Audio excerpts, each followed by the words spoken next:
Hello everyone, I am the Sports Wiz 101, and today I'll be giving you my predictions for week 3 of the NFL season, where I'll be predicting all of these games set to take place in week number 3.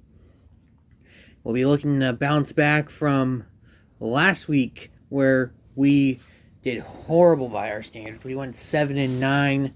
Overall, we're 17-15. So we'll look to 17-14-1. Gotta remember the tie.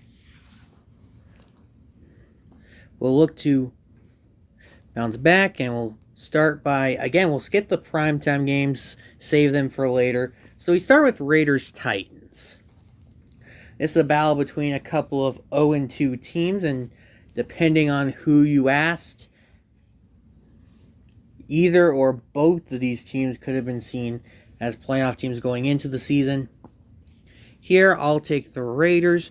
This just comes to me as the Raiders having the better offense than the Titans. I do believe the Titans' offense is in a decline, and nothing they've done the first couple weeks has really made me even consider changing that take.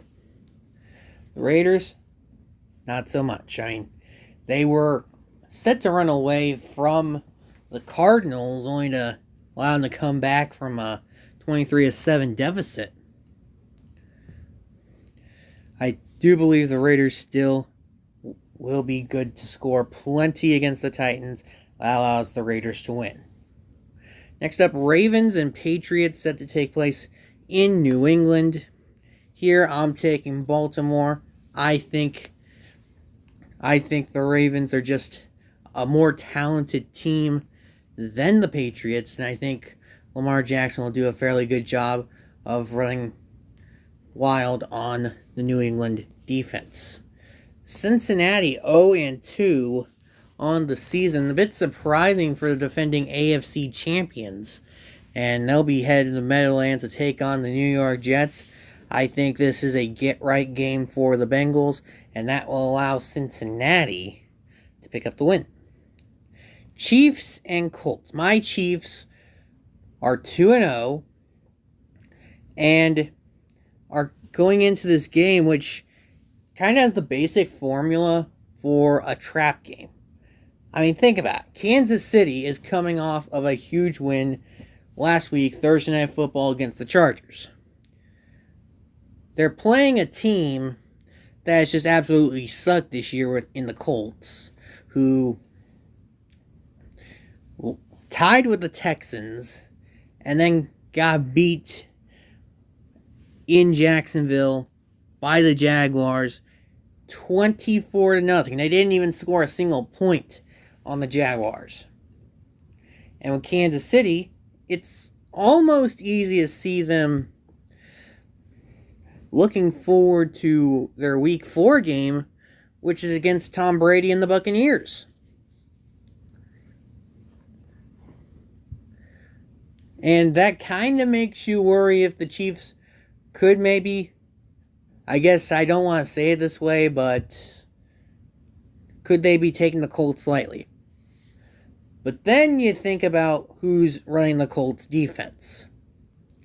Gus Bradley, who runs his defense and his defense alone, a defense that the Chiefs showed last year that they could shred not once, but twice.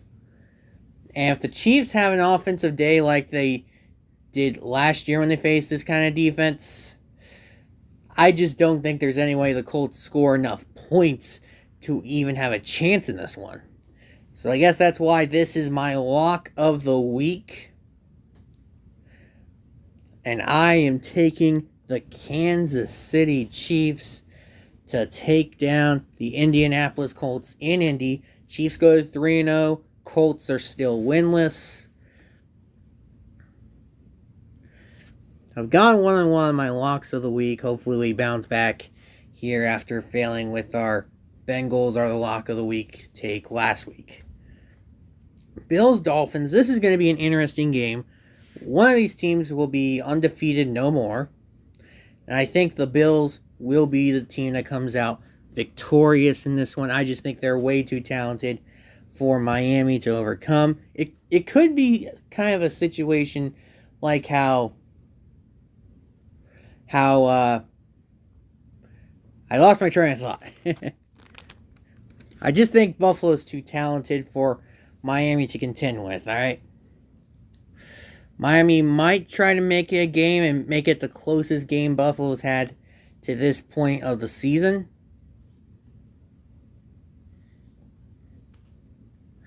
But I just don't think they have what it takes to knock down the Buffalo Bills. So give me the Bills there to remain undefeated. Jaguars, Chargers.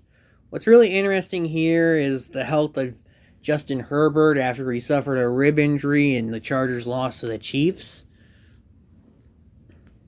That being said, I'm not high on Jacksonville at all. And that leads me to think the Chargers win this game going away with or without Herbert. Now the interconference games. There's two. We'll save one for the end. So the one we're looking at right now is Texans and Bears. It's a battle between two of the bottom teams in the league. Here I like Chicago. I just think, especially with where they're playing at Soldier Field, that will make a difference in how the Texans have to play and lead to Chicago winning. NFC, Lions, Vikings. I'm still not that high on the Lions. I think Minnesota is a playoff team. Boom, I think the Vikings win this game. Maybe the Lions make it close at the end like they always seem to do, but I just do not see it in Detroit. I do see it in Minnesota. I'm taking the Vikings. Eagles and Commanders. Washington has just kind of been a bit of a mess without Chase Young to help their defense. Meanwhile, Philadelphia, I didn't believe the hype in the Eagles going into the year, and they have so ever proved me wrong while proving everyone that was high on the Eagles going into this year. They're proving them right. I might just jump on the bandwagon here soon. I definitely think they're at the very least the favorites to win the East at this point. And I think Philly, even at FedEx Field, should have enough to go out of their way and knock down a struggling Commanders team. I'll take the Eagles in this one. Saints and Panthers. It just seems like Carolina just hasn't been that good. There are people talking about how Matt Rule was a bad coach, and I'm starting to see where they were coming from. And I wouldn't be surprised if he was fired by the end of the season. He's going to need a big win to help him out and help him keep his job. I just don't see it happening here. Give me the Saints. Falcons and Seahawks. Seattle's 1-1. Their one win was the Week 1 game against the Broncos. And one of the things that game told me is that you should still not take the Seahawks lightly in Seattle. And I think here, that home field advantage is just too much for the Falcons to overcome. Give me the Seahawks to win there. Rams and Cardinals. The Cardinals coming off a huge comeback victory over the Raiders. The Rams, they haven't exactly looked like the team I hyped them up as, a defending Super Bowl champion that may have gotten better. They have certainly not looked like that at all. That being said, I think they take apart the Cardinal defense and the Rams win this game. Packers, Buccaneers. I'm taking the Bucks. Just simply because it seems like Aaron Rodgers, there's a few instances where if you catch Aaron Rodgers there, you're probably good to go. And one of those situations is in a game in Florida. Aaron Rodgers, it seems, does not play well in Florida. This game is in Florida, Tampa Bay to be specific. Give me Tampa Bay to win that game. And so we move on to the primetime games. Starting here Thursday Night Football, Steelers and Browns. I am still a big believer in Pittsburgh's defense, and I think they'll turn this into a defensive slugfest. And I actually like the Steelers in what's going to be my upset of the week.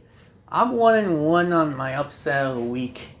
Last week we failed to call the upset correctly. I had the Saints over the Buccaneers, which was looking pretty decent until the fourth quarter. Here, I just think Pittsburgh's offense comes back from life. Back from the dead, I should say.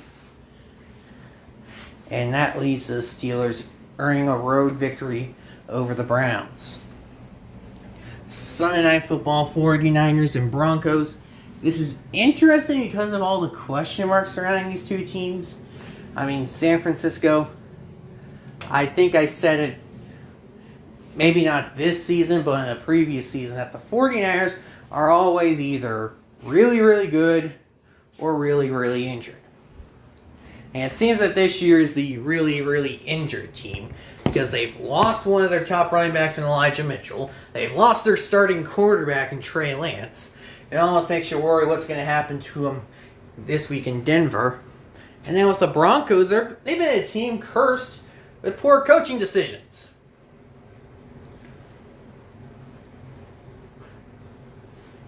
Just question marks surrounding each of these teams. I just find fewer question marks in the 49ers camp. I think Jimmy G will be able to lead the 49ers to victory. I'll take the 49ers to win in Denver and keep the Broncos' disappointing start to the season going. And then you got Monday Night Football. The Dallas Cowboys, the New York Giants in the Meadowlands. A divisional showdown in the NFC East. And in this one, it's going to be seen by some as a bit of an upset. Give me the Cowboys. I'm starting to think that Cooper Rush, he might be a bit better than me or a lot of people gave him credit for. And I think it's partly that's making me lean Cowboys, but it's also the fact that I'm just not a big believer in the Giants yet. I am not a big believer in Daniel Jones and the Giants. So I think even having to settle for Cooper Rush as their quarterback, I think the Cowboys go into New York and take down the Giants. So there you go. Here's my picks for week number 3 of the NFL season.